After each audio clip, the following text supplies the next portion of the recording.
Are you tired of feeling drained and unproductive? Today, I'll show you 7 places where you're wasting your energy and how to stop it. 1. Toxic relationships. Some people just aren't worth the emotional investment.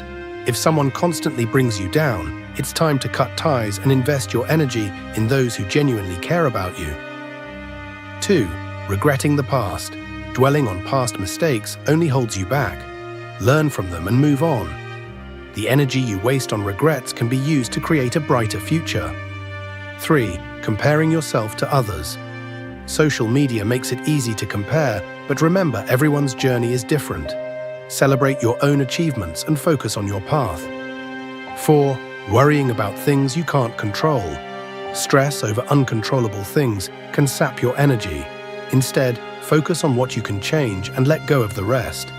You'll find more peace and productivity this way. 5. Seeking approval from others. Trying to please everyone is impossible. Trust yourself and your decisions, and you'll have more energy for the things that matter most to you. 6. Holding grudges. Carrying anger and resentment is like a weight on your shoulders. Forgive and let go, not for them, but for your own peace of mind. 7. Overthinking everything. Stop getting stuck in analysis paralysis. Trust your instincts, make decisions, and move forward with confidence. Overthinking drains your energy and keeps you stuck. Don't let these energy traps hold you back. Focus on what truly matters and watch your life transform. If this video resonates with you, like, share, and subscribe for more life-changing tips. Thanks for watching and keep thriving with limitless living.